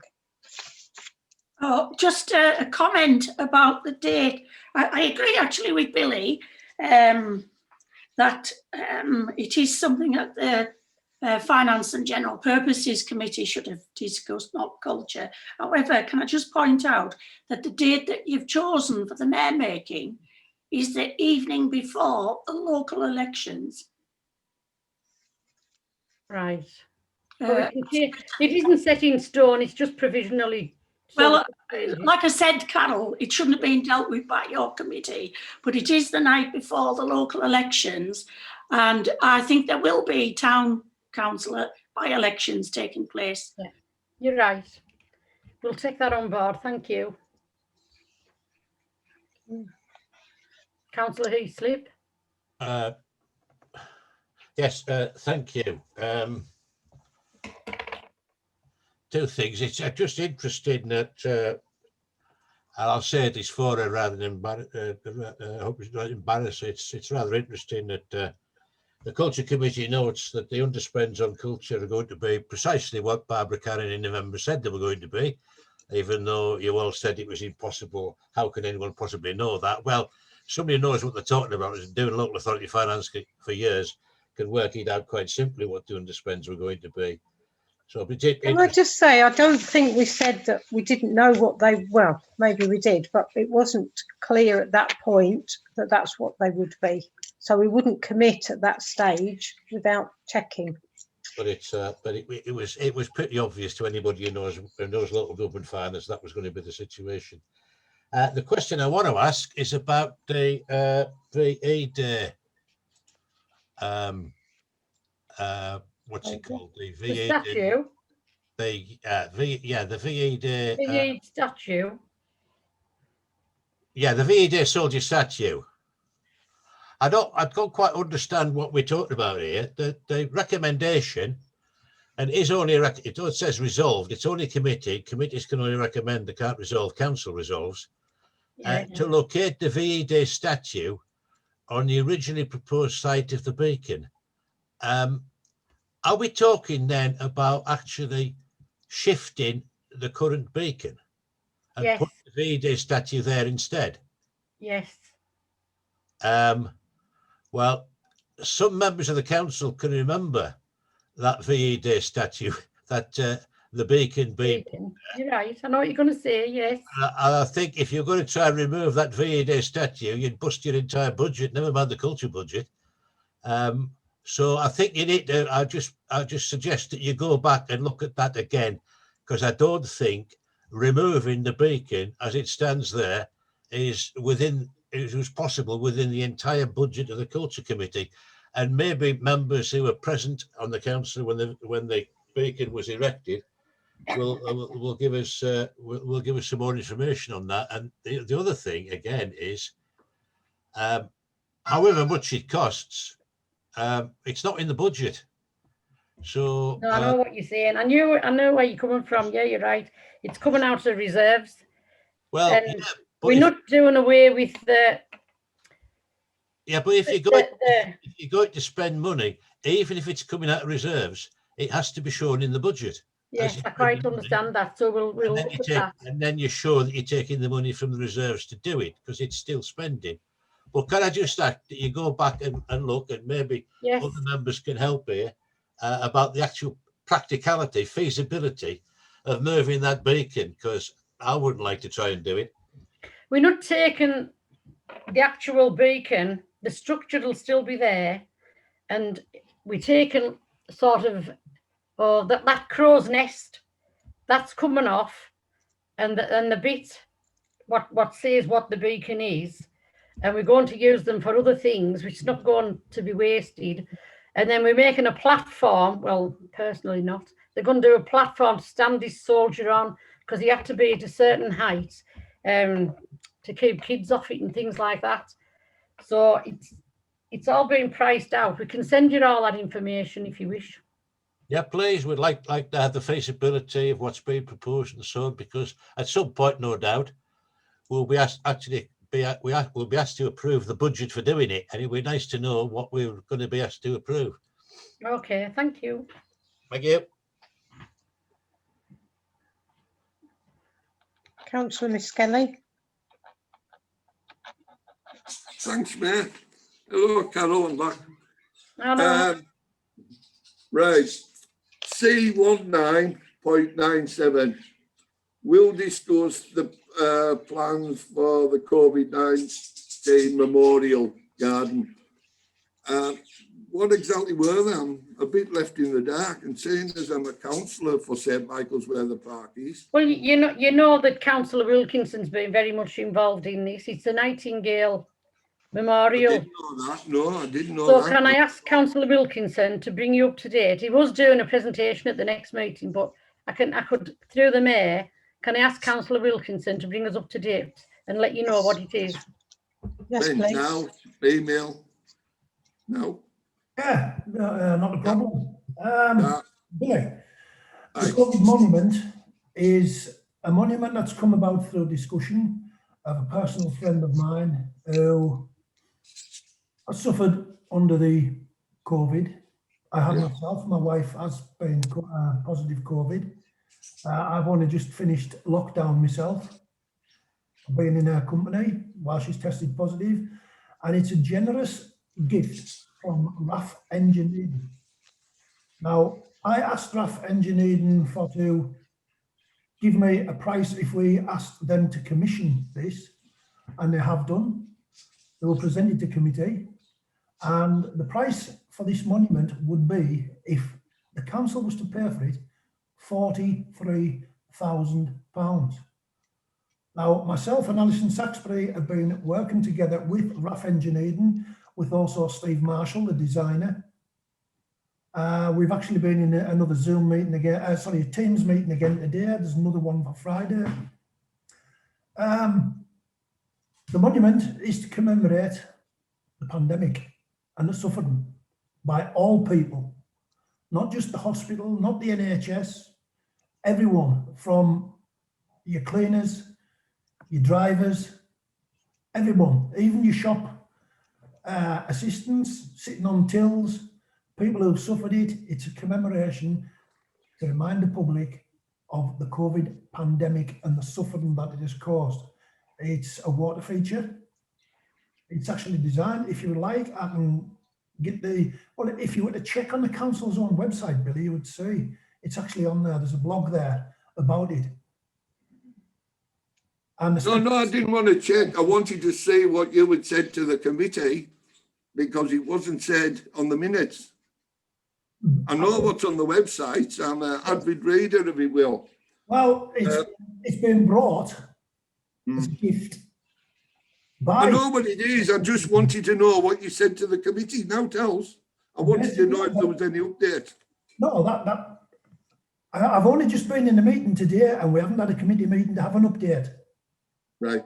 On this, right, what I'm on about, so we're not getting cross wires. Minutes of the Culture Committee, Workington Town Council, 6:30, Tuesday the 12th of January.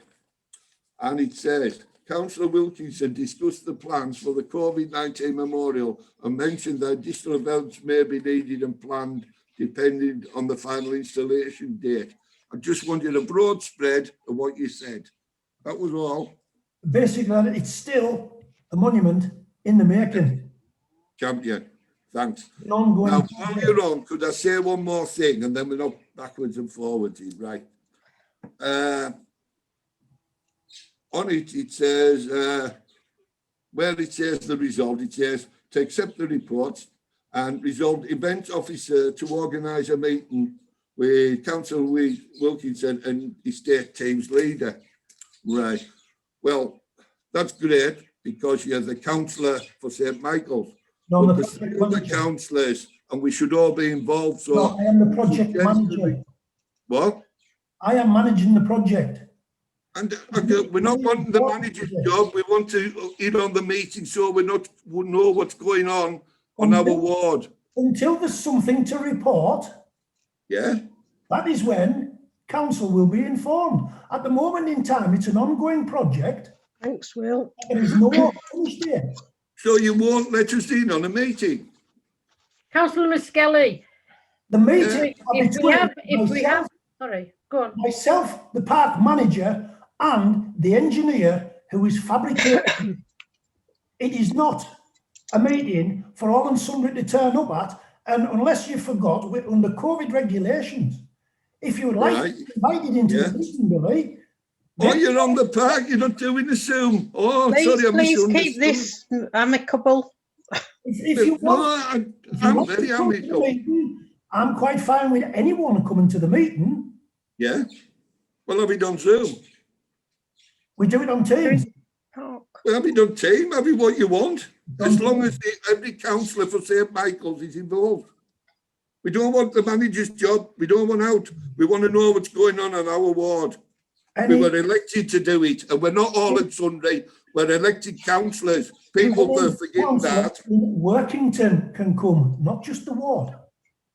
Right, that's good. So you will arrange a meeting on team for every councillor with our estate team manager. In time, it is the project management that is meeting to do it.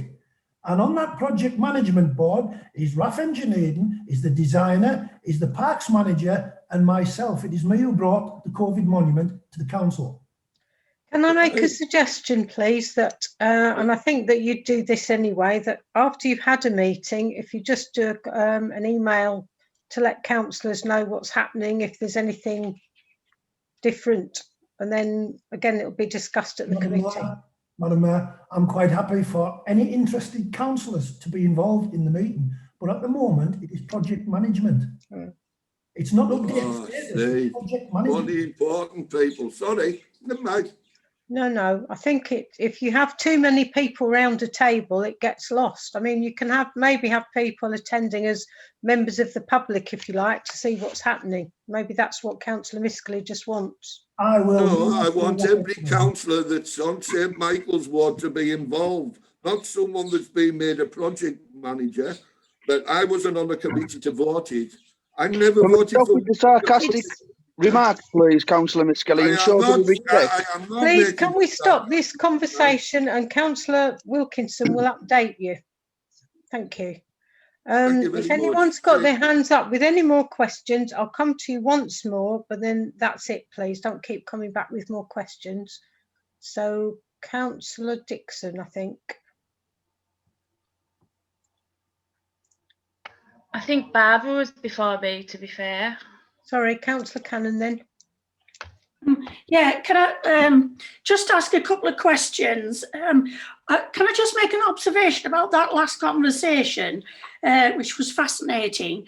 I can't understand why that isn't in the Environment Committee, because it's about, I know where you're coming, Barbara. I know what it's about. It's about the park, right?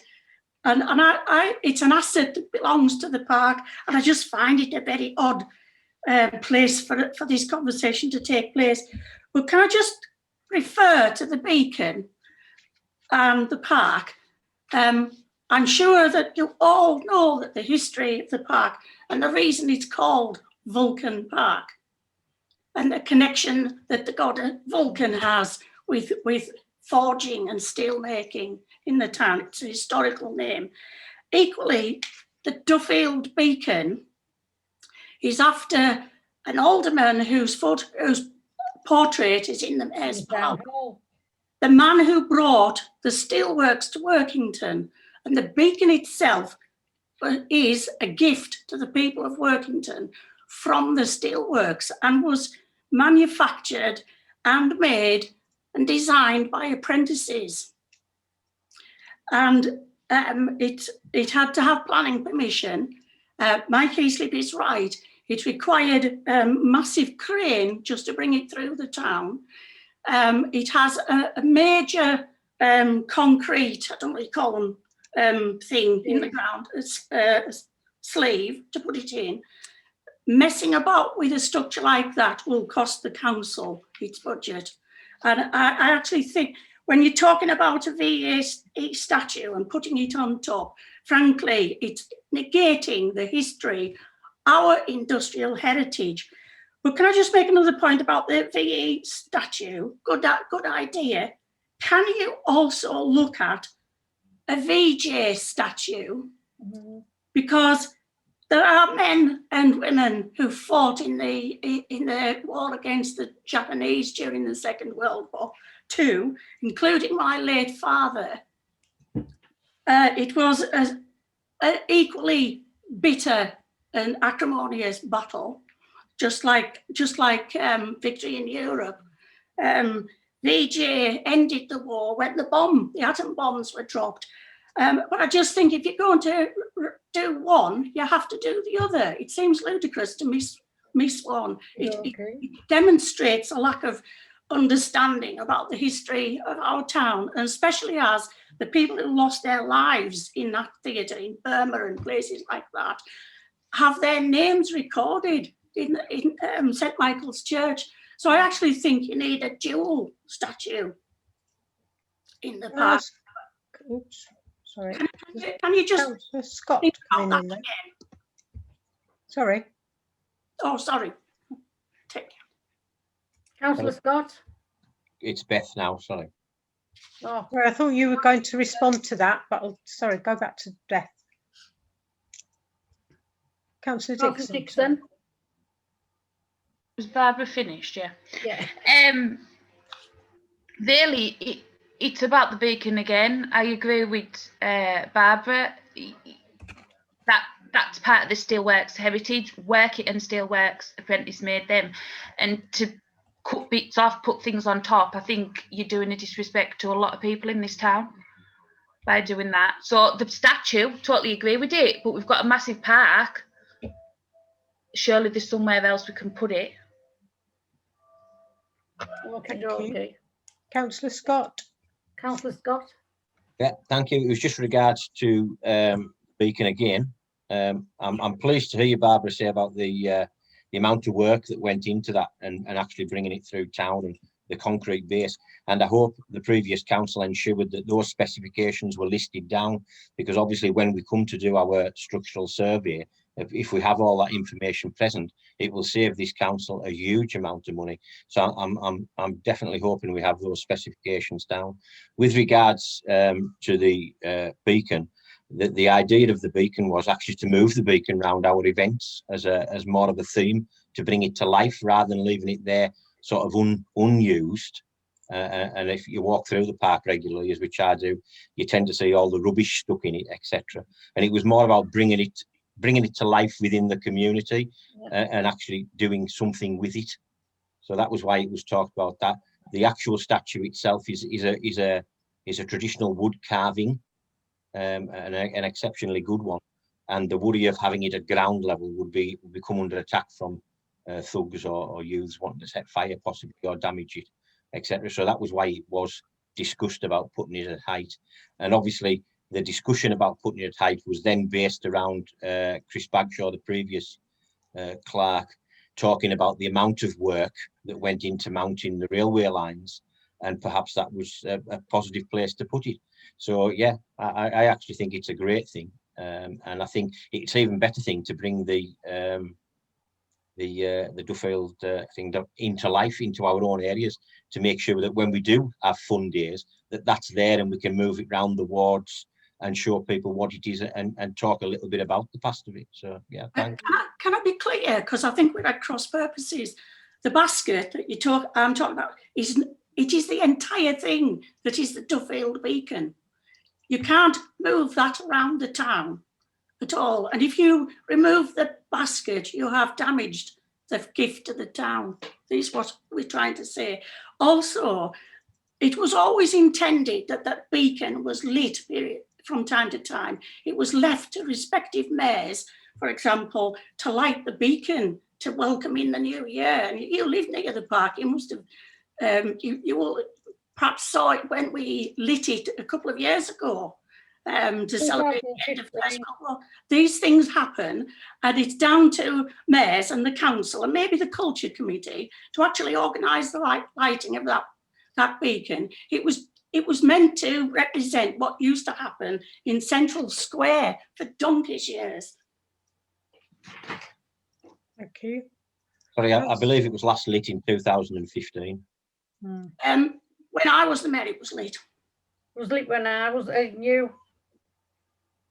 You were before me, but it was lit for, I was the last one, I think. But it doesn't matter who lit it. It needs, you're right, it needs revisited, I think, and something done.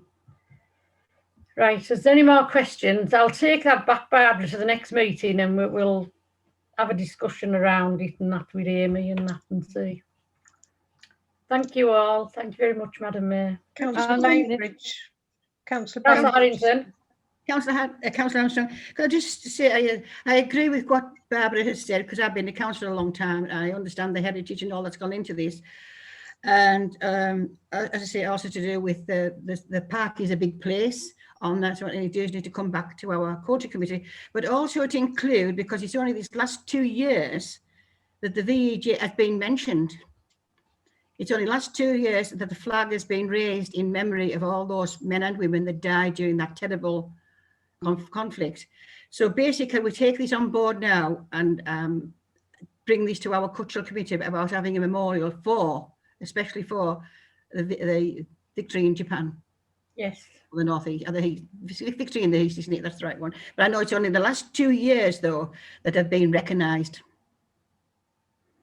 So can I ask that to be put on the culture committee in the future as well, Yeah, please? we'll put it on and discuss it at the next meeting. Thank you, Councillor Armstrong. Thank you. Councillor Bainbridge got one question, I think. Yeah, thank you very much. I just want to reiterate what Billy was saying before, because the actual park is part of our ward. I'm actually fully on board with, you know, what's going on, you know, with the Nightingale, you know, but I would have just have liked to have been included as a councillor, as a fellow councillor for St Michael's ward. I would have thought it was protocol to just let us know a little bit about what was going on. Don't want to know everything, but it's just nice to work together as councillors in the same ward and to be kept informed of what's going on. Thank you. Yeah, with hindsight, you're probably right. You should have been, but you've had the minutes and that, and you knew from day one what was happening. I'm not, no, it doesn't matter if I've had the minute. I wasn't part of the meeting. I never heard anything that happened. That is not the same thing.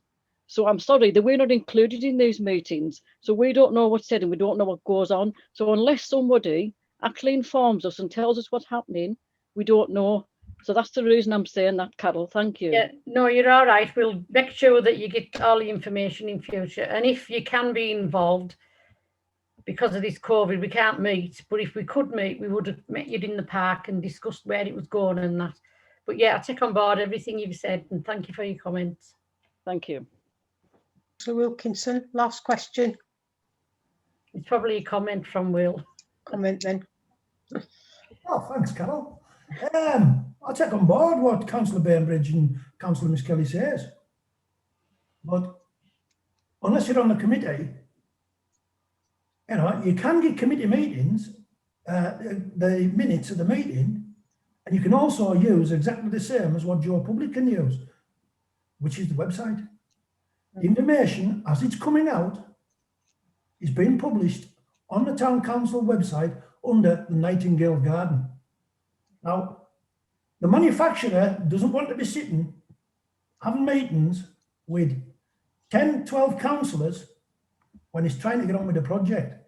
The project alone today, I've received an update today, 4 photographs. One piece of the project, one piece of this monument has undergone 60 hours. It will be undergoing another 50 hours this weekend. I can't give progress reports if there is none. When reports on the progress, I will publish them to the full council and I will publish them directly to Councillor Bainbridge and to Councillor Miss Kelly, if they wish so. I will request with RAF Engineering, because it's them who set up the meetings, not me, because myself and Alison Saxbury are just invitees to the meeting. Alison is the grounds person who's running the park. That's why she's involved in it. I was the one who brought the idea to council. That's why I've been involved in it, because Raf Gibker is a personal friend and so is his wife.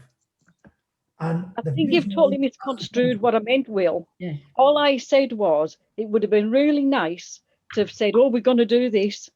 I hope you're on board with it. This is what I can't give you the full details, but we're going to do this. I didn't want a full chapter and verse. All I'm saying is, as councillors that supposedly work together, we haven't been given any information. It's okay saying you can look on the website and all that, but that, as you know, not everything goes on the website. That is all I'm saying.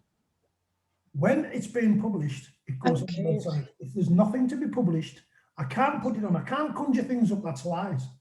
I give up. I'm busy working on it. Can I move us forward, and in future can Councillor Wilkinson inform Councillor Bainbridge and Miss Kelly as to what's going on and ask them for their views? Thank you. I'm sorry, I'm not going to take any more comments because I did say those were the last ones. So if you have any queries, can you please email Catherine and she'll send you the answers. So can we take those as read then, the minutes?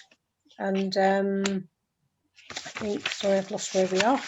The last item is employment issues. So at this point, we need to exclude press and public and stop the recording, please.